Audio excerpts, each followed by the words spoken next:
Does it ever feel like your RV is one pothole away from becoming an expensive lawn ornament? I mean, let's be honest, some RV frames out there are like a cheap IKEA bookshelf. You think you're getting something solid, but one wrong move and it's just a pile of wood and regret. Well, stay tuned. Today we're talking about broken RV frames and how you can keep yours from doing the splits like it's auditioning for the circus. Welcome back to the Camping Loop.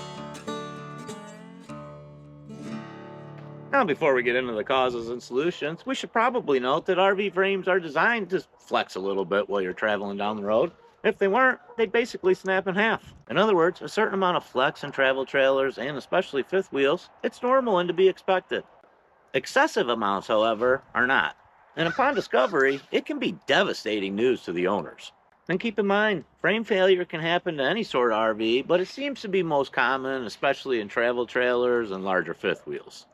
So, what causes frame flex or complete failure to begin with? Well, number one, design flaws. Some RVs might have frame weakness due to inadequate engineering or subpar materials.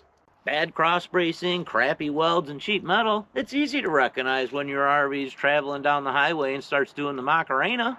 Second thing to cause problems, road conditions.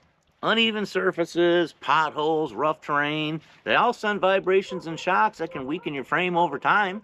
Have you guys ever tried to find a smooth road to travel on after a long winter in New York? It's like trying to find a vegan at a barbecue. We say it all the time, every single trip you take, it's like a mini earthquake happening inside. Third thing to cause frame issues, overloading your RV. Seriously, some folks are out here with the amazing ability to pack like they're moving to a new country. There are weight limits to your RV for a reason. They're not just a suggestion. Overloading your rig can cause excessive wear on the suspension and the frame, not to mention tire issues, braking restrictions, handling problems. Really not a good idea. And the fourth way for fifth wheels, using an aftermarket pin box. This is going to put significantly more stress on the RV than the original design, especially if you're driving like you're in Daytona. That really brings me to my next question. Where does the failure usually happen? Well, in fifth wheels, it usually is at the pin box. This is where the rig attaches into the hitch in your truck bed. And if the pin's moving independently from the RV while you're going down the road, you got a problem. Other problems that might show up are on the risers or where the lower level meets the higher level. And if you have a travel trailer, it's going to be at the hitch point. You know, that's the point that obviously is going to experience the most stress and flexibility while you're traveling down the road. And other common areas might be at your slide out points or at the risers themselves where they meet the frame. So how do you know if your RV even has any frame damage? Well, one very clear sign if you've got a fiberglass unit is going to be cracks, especially around those high stress area points. But they can appear anywhere, so make sure you're looking over the whole thing. And if you got a fifth wheel, you can tell it's compromised when you see the hitch raise itself up when you lower the pin down into it. Basically, the box isn't flat and rigid like it's supposed to be, and you might actually be able to see some visible cracks in it when you lift it up and down. Other signs of damage might include bowing walls, warping floors, cabinets that don't shut correctly, trim pieces that are just popping off or don't seem to fit anymore, leaks around fixtures, lots of condensation building up around the windows. Sometimes you'll even see bolts backing out that are connecting the walls to the frame. So are there any solutions out there to help prevent this? Sure. Regular maintenance, as we always say, is going to be your best bet. Making sure you're inspecting the entire frame and correcting any potential issue right away is absolutely crucial.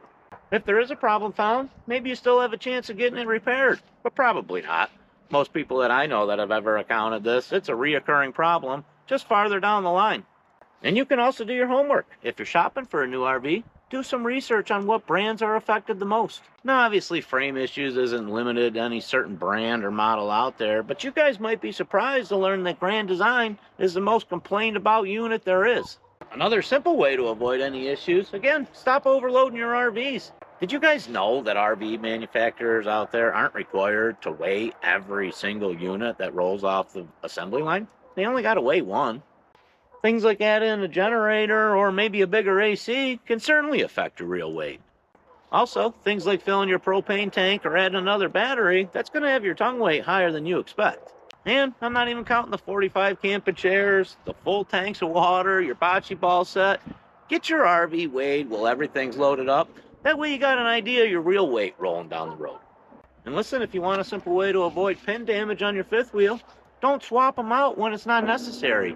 And if you do, make sure you use one that's approved by the manufacturer. And also, consider your tow vehicle. In some of the most recent cases, it's found out that RVers were using non-traditional tow vehicles like a semi-tractor. And yeah, it's super easy to hook up a fifth wheel to a semi. They share the same hitch, but manufacturers didn't expect this. Most fifth wheel weight is engineered to activate basically your truck suspension and take some of the relief when you hit that crater rolling down the road at 50. Semi-trucks are obviously designed to carry loads much heavier, so their suspension's a lot stiffer and it doesn't absorb any of that impact. When you whack those railroad tracks, that goes directly to the frame.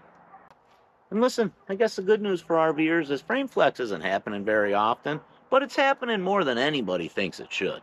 If you go snooping around online in certain forums, you're going to get lost, as it seems like the problem's hugely widespread, but manufacturers are only reporting it less than 1% of the time. But still, if you're one of these people that got screwed over basically after shelling out tens of thousands of dollars, let us know down in the comment section. And hopefully this video helped somebody out there learn something. If it did, think about hitting that little button for us. Here's the deal, there's plenty more down there for you to see, and if you ring the bell, you'll get notified of the next one. It's simple. As always, we appreciate you guys watching. We'll catch you next week.